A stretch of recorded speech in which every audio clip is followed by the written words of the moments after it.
Appetizers are served on a white plate and placed onto a rustic wood grain table. A chef slices salmon. Kitchen staff prepares and plates food. Chef, subtitles.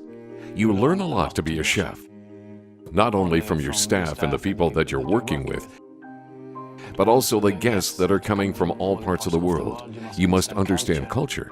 You're always hunting for new experiences of taste and flavors. It's fantastic. Dishes are shown featuring fish, fresh greens, blueberries, and sauces.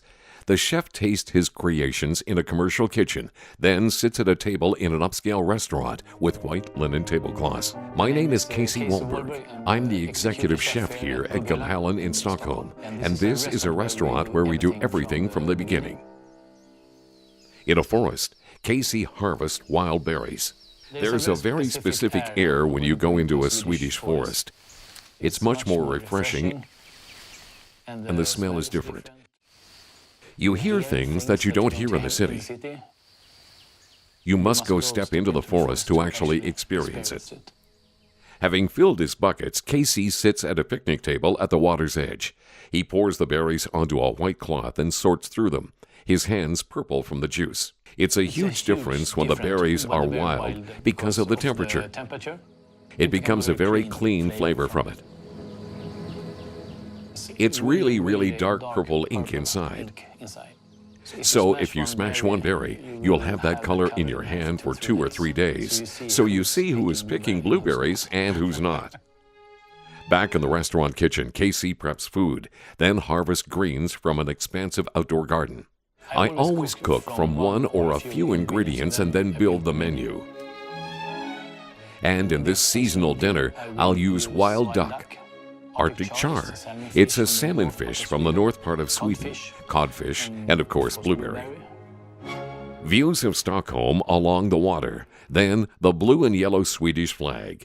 KC rides a bicycle through town. Sweden's interesting because there is a lot of different nature zones, and this creates different kind of food from different places. But the basic Swede food, when you go back, has always been about to survive the next season.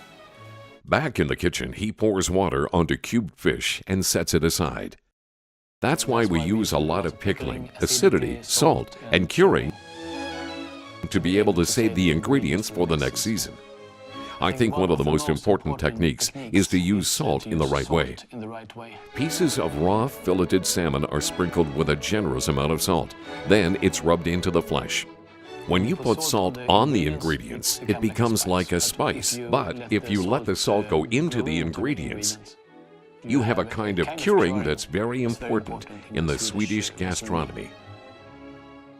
Various dishes are served, including the salmon, now rolled and standing on end with a dill garnish, the codfish, as well as duck with steamed greens and a blueberry dessert. The cuisine of Gubbhyllan is very important to preserve the techniques and the history, but also how you show the food on the plate. Because the last thing you do is to put the bite into your mouth, so everything must be in order. The elegant restaurant is now filled with diners. Wine and appetizers are served as KC addresses the group. It's a very big honor to be able to host one meal for passengers from the Princess Cruises, and I choose to show them the Swedish cuisine. KC and his staff work in the kitchen and plate up as diners take their seats at a long dining table set with white linens, wine glasses, and greenery centerpieces. He helps serve the meals. It's always good to see how the passengers try the food, because it's 5 very significant flavors. It's all about sour and saltiness and very strict and sharp ground flavors. And it's fun to eat because you have to try it.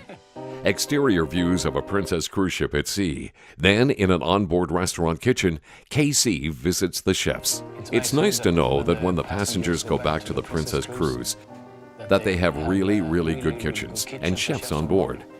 Fresh ingredients, and they have well-prepared food for the rest of the journey.